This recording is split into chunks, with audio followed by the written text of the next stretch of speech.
Bonjour à tous, j'ai envie de vous présenter aujourd'hui un cas assez récent qui a enflammé tout un pays. Un cas d'une barbarité extrême. Le cas d'Alexandra Moceșanu, une jeune fille de 15 ans qui aurait été probablement encore vivante aujourd'hui si la police aurait pris en sérieux ces 3 appels au 112, le numéro réservé aux appels d'urgence. Donc en Roumanie, le mercredi 24 juillet 2019, Alexandra fait du stop de Caracal vers son village de Brosloveni en revenant du lycée. Elle monte dans la voiture d'un vieux homme nommé Gheorghe Dincă, un mécanicien de 65 ans, sans s'imaginer ce qui lui arrivera par la suite. Sur la route, l'homme y commence à lui poser des questions sur sa vie sexuelle et la jeune fille refuse de lui répondre. Elle lui demande même de la laisser descendre, ce qui n'arrivera pas. Dincă lui demande par la suite d'entretenir avec lui des relations intimes et quand la fille refuse, il explose de rage. Il arrête la voiture dans un champ, il la frappe, il la ligote, il lui bande les yeux, puis il la ramène chez lui dans une maison lugubre et isolée de Caracal. La fille va être séquestrée, frappée et violée à plusieurs reprises. Dans un des moments de répit où le ravisseur sort de la maison, Alexandra arrive à trouver un GSM et le premier appel au 112 est passé. Il est 11h05, le 25 juillet 2019. La fille explique à l'opérateur qu'elle était enlevée et qu'elle est détenue dans une maison à Caracal. Elle confirme aussi avoir été violée. Elle dit qu'il aurait besoin de savoir où elle se situe exactement.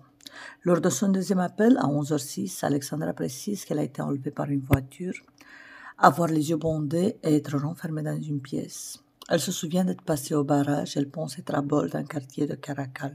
Elle ne se souvient pas de la plaque d'immatriculation, mais elle se rappelle que la voiture était grise.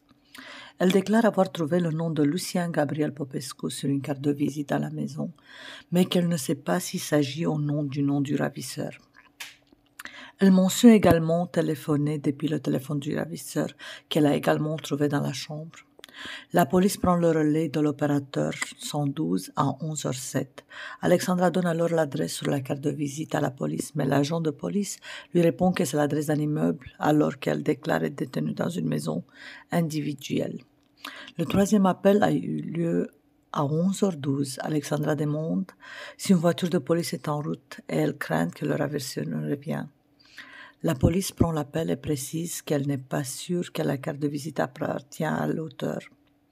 Au cours de ces 3 appels, les opérateurs 112 et les policiers lui parlent avec ironie et condescendance, tandis qu'Alexandra implore leur aide et répète à plusieurs reprises qu'elle est effrayée.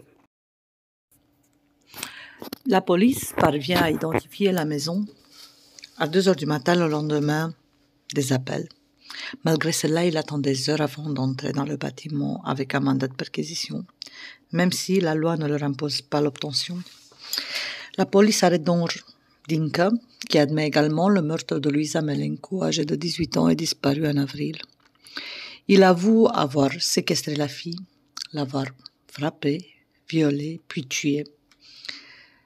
Et à la fin, avoir mis ses restes dans un tonneau et les avoir brûlés dans la cour de la maison. Des restes humains sont trouvés et un test ADN va confirmer qu'il s'agissait vraiment des restes d'Alexandra.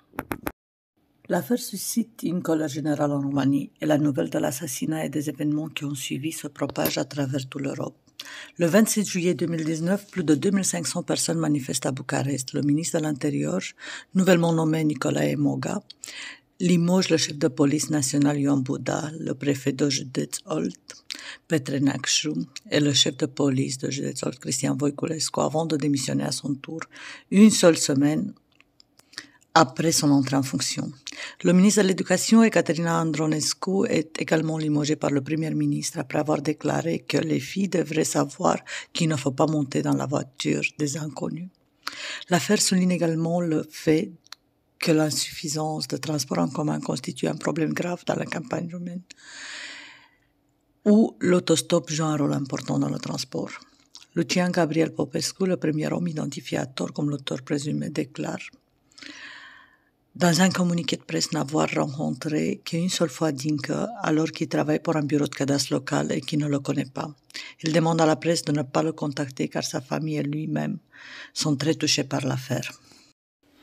À présent, Gheorghe Dincă, il est toujours incarcéré au pénitencier de Craiova. Son procès il est toujours en cours, malgré les 2 ans et demi passés.